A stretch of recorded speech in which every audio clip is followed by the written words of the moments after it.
Hello everyone. So finally SSC steno 2022 का final result आ चुका है। सभी ने स्कोर देख लिया होगा। इस वीडियो में मैं डिस्कस करूंगा कि नॉर्मलाइजेशन एक तो किस शिफ्ट में कितना नंबर का हुआ है। सेकंड चीज़, पहला ये आपका एसएससी स्टेनो वाला एग्जाम है 2022 वाला, जिसका प्रोसेस जो है ज्वाइनिंग तक का बहुत ही कम टाइम में होगा। तो जिनका अच्छा स्कोर है इसके बारे में थोड़ा बहुत डिस्कस कर लेंगे, क्या इसका प्रोसेस रहने वाला, आगे कब तक ये फाइनल या वो सभी चीज़ें होने वाली है, ठीक है। और थर्ड आपका मोस्ट इंपॉर्टेंट, जो काफ़ी लोग क्वेश्चन पूछ रहे हैं कि फाइनल एक्सपेक्टेड कट ऑफ कितनी जा सकती है।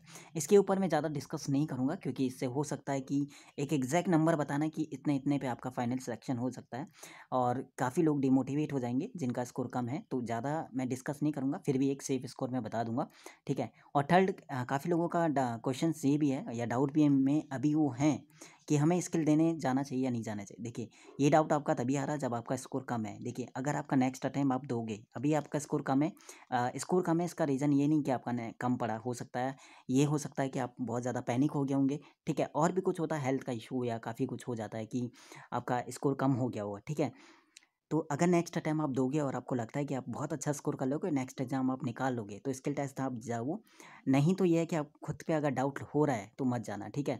स्किल टेस्ट आपको लगता है कि मैं नेक्स्ट वाला एग्ज़ाम अच्छा नहीं कर पाऊंगा या फिर नेक्स्ट में भी सेम सिचुएशन होगी, तो स्किल टेस्ट मत दो, ठीक है। क्योंकि अगर आपका स्कोर कम है और आपको स्किल टेस्ट देने के लिए देने जाने के लिए इसलिए बोला जा रहा है ताकि आप नेक्स्ट अटैम्प्ट दो और इसमें अच्छा स्कोर हो, तो एक कॉन्फिडेंस लेवल आपका बढ़ जाएगा स्किल टेस्ट को लेकर। उतना घबराहट आपको नहीं होगा जब आपका नेक्स्ट स्किल टेस्ट होगा, ठीक है। तो मैं तो यही कहूँगा, अगर आपका लिस्ट में नाम है और स्किल टेस्ट के लिए बुलाया गया है तो 100% आप जाओ, है ना। एक एक्सपीरियंस मिलेगा और नेक्स्ट टाइम में बहुत ज़्यादा ये हेल्प करेगा, है ना।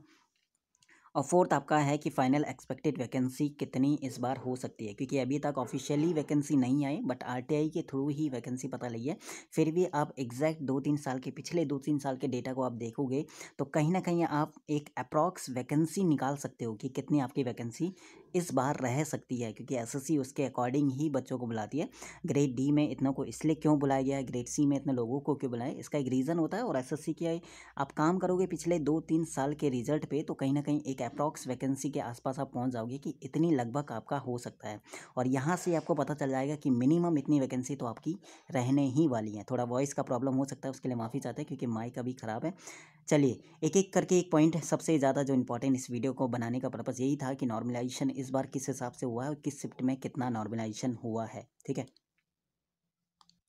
तो जिसके बारे में इस वीडियो में डिस्कस करने वाले थे, नॉर्मलाइजेशन किस में, किस शिफ्ट में कितने मार्क्स का हुआ है। अगर हम 17 की फर्स्ट शिफ्ट में देखिए, जितना भी नॉर्मलाइजेशन का रेंज बताया जाएगा उतने ही रेंज में आपके मार्क्स बढ़े होंगे, ठीक है। तो आपका फर्स्ट शिफ्ट में आपका 6 to 8 मार्क्स बढ़े हुए हैं, ठीक है। आपका 17 के फर्स्ट शिफ्ट में, 17 के सेकेंड शिफ्ट में आपका 5 to 6 मार्क्स बढ़े हुए हैं, ठीक है। 5 to 6 या 7 तक भी आपका बढ़ा हुआ है, ठीक है। 17 के थर्ड शिफ्ट में आपका नॉर्मलाइजेशन कम हुआ है, आपका 3 to 4 मार्क्स यहाँ पे बढ़े हुए हैं, है ना। 17 के थर्ड में, 18 के फर्स्ट शिफ्ट में आपका 7 to 8 मार्क्स बढ़े हुए हैं, ठीक है। और आपका 18 के सेकंड शिफ्ट में आपका स्कोर नॉर्मलाइजेशन बहुत ही कम हुआ है, 1 to 3 मार्क्स। और 18 के थर्ड शिफ्ट में भी आपका 5 to 8 मार्क्स बढ़े हुए हैं, ठीक है। देखिए, आपका 18 का थर्ड शिफ्ट और आपका 18 का फर्स्ट शिफ्ट, इसमें नॉर्मलाइजेशन ज़्यादा क्यों हुआ है, और 17 के फर्स्ट शिफ्ट, इनमें नॉर्मलाइजेशन फर्स्ट शिफ्ट में तो एक तो आपका नॉर्मलाइजेशन ज़्यादा होना बनता है, क्योंकि आपका फर्स्ट शिफ्ट में नॉर्मलाइजेशन होता ही है, ठीक है।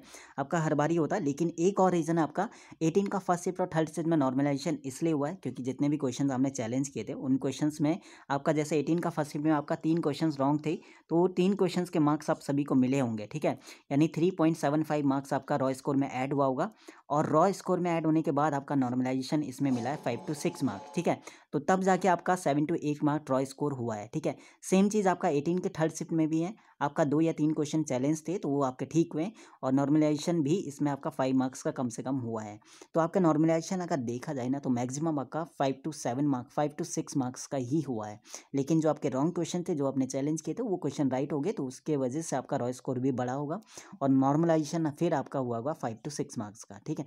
तो नॉर्मलाइजेशन का डिफरेंस ज़्यादा नहीं है, बट आपका यह है कि क्वेश्चन इस बार शिफ्टों में रॉन्ग थे, वो भी एक भी नहीं था, 3-4 क्वेश्चन, 3 क्वेश्चन आपका रॉन्ग थे शिफ्ट में, तो जिसकी वजह से आपका 3 to 4 मार्क्स एक्स्ट्रा आपको रॉ स्कोर में ऐड हुआ होगा, और नॉर्मलाइजेशन में 5 to 6 आपका ऐड हुआ है, ठीक है।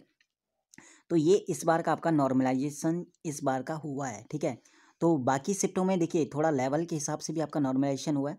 आपका जैसे 17 की सेकंड शिफ्ट थोड़ी आपका ठीक ठीक थी, तो उसमें नॉर्मलाइजेशन 5 मार्क्स का हुआ है। लेकिन इसमें नॉर्मलाइजेशन 5 to 7 का इसलिए हुआ, 5 मार्क्स का ही इसलिए हुआ क्योंकि इसमें कुछ चैलेंज क्वेश्चन थे, वो आपका कम ही सही होंगे या फिर आपका नहीं था। 17 के सिक्स थर्ड वाले में चैलेंज क्वेश्चन इतने नहीं थे, तो जो भी थे आपका वो सही गया होगा। 18 के सेकंड में भी नहीं था, तो इसलिए आपका नॉर्मलाइजेशन कम हुआ है, ठीक है। बाकी नॉर्मलाइजेशन अगर बात करें टोटल, तो उतना ज़्यादा डिफरेंस नहीं है आपका, दो नंबर या 3 नंबर का डिफरेंस होगा। हाँ, डिफरेंस इसलिए आपका 4 5 5 6 नंबर का इसलिए आ गया क्योंकि आपका जो रॉन्ग क्वेश्चन थे, चैलेंज क्वेश्चन थे, वो ठीक हो गए, ठीक है। ये इस बार का नॉर्मलाइजेशन हुआ है, ठीक है।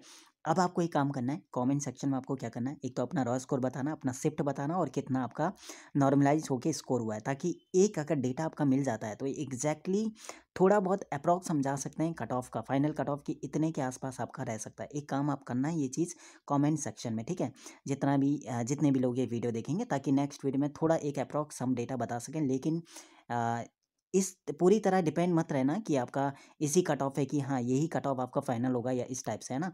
स्किल टेस्ट के लिए अगर बुलाया गया है तो स्किल टेस्ट सभी को देने जाना है और कोशिश करना अपना बेस्ट देने की। बाकी जिसका स्कोर आपका ठीक ठाक है, मैं बता दूंगा एक सेफ स्कोर, एक बता दूंगा तभी कि इतना आपका है तो आप सेफ हो, है ना।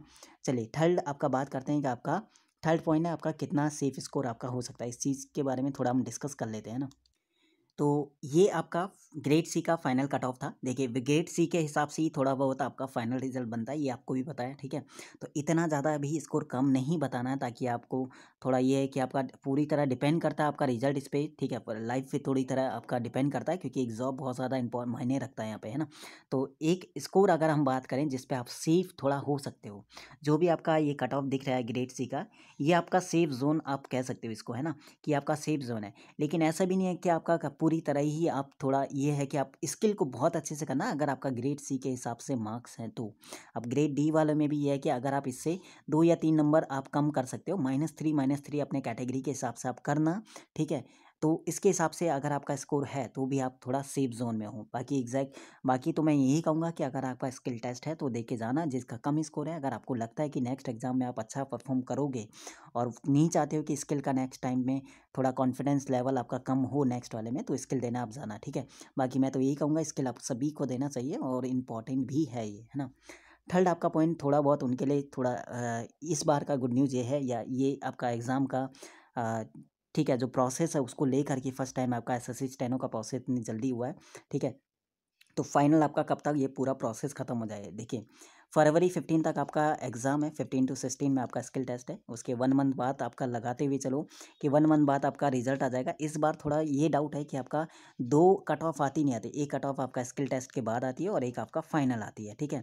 तो इस बार अगर शायद यहाँ पे है कि ये स्किल टेस्ट वाला कट ऑफ ना दें ये, ठीक है, ये आपका थोड़ा बहुत पॉसिबिलिटी लगता है। अगर ये नहीं देते हैं तो थोड़ा आपका ये कह सकते हो कि 2 या 3 मंथ में आपको फाइनल रिजल्ट पता चल जाएगा इस बार। और ये प्रोसेस अब तक का सबसे कम टाइम का प्रोसेस है, जब आपका एसएससी स्टेनो का फाइनल ही रिजल्ट का प्रोसेस पूरा हुआ है, ठीक है। तो ये एक अच्छा है, गुड न्यूज़ भी है। जिनका स्कोर अच्छा है, जिन्होंने स्किल पहले से किया था, तो काफ़ी कम टाइम में उनका सिलेक्शन इस बार हो जाएगा, है ना। बाकी नेक्स्ट वाले जो भी हैं भाई 23 के लिए एक अपॉर्चुनिटी है कि इस बार टाइम भी है आपका पास। अगस्त अक्टूबर नवंबर में एग्जाम है, तो अभी से थोड़ा प्रिपरेशन स्टार्ट करना। क्लासेस अगर आप चाहते हो कि जल्दी स्टार्ट हो जाएं, कमेंट सेक्शन में बताना कि कौन सी क्लास पहले स्टार्ट करना। रीजनिंग ने इस बार काफ़ी लोगों को एक कह सकते हो कि डिमोटिवेट भी किया है, और क्योंकि रीजनिंग का स्कोर इतना जितना वो कर सकते थे उतना उतना उन्होंने नहीं किया। 35 के एवरेज काफ़ी लोगों का 35 के आसपास रहा है, किसी का कम भी रहा है, ठीक है।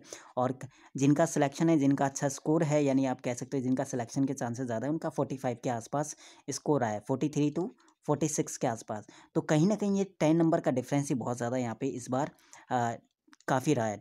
10 मार्क्स का डिफरेंस आपको पता है कि एक अच्छा जिसका स्कोर 125 था, अगर रीजनिंग के हिसाब से उसके 10 मार्क्स और ऐड रहते तो उसका 135, यानी सिलेक्शन के चांसेस काफ़ी ज़्यादा हाई हो जाते हैं ना।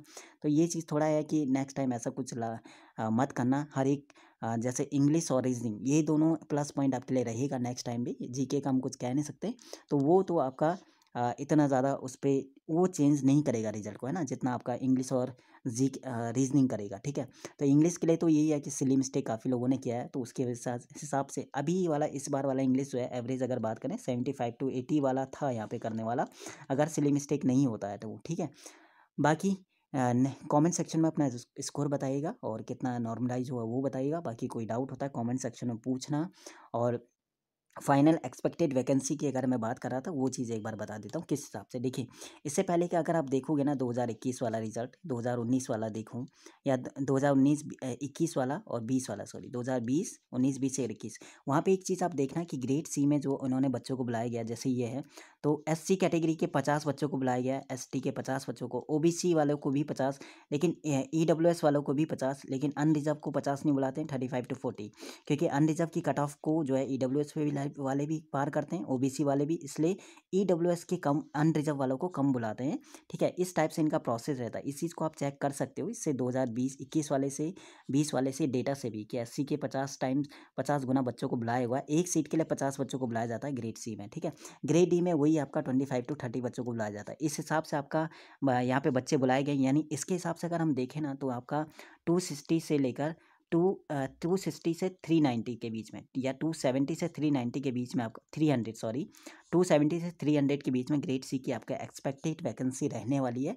हो सकता है काफ़ी लोग इस चीज़ को एग्री ना करें, एग्री ना हो, लेकिन ये आपका प्रीवियस डेटा के हिसाब से है। ठीक है, वहीं ग्रेड डी की बात करें तो लगभग आपका 2300 प्लस आपका रहेगा।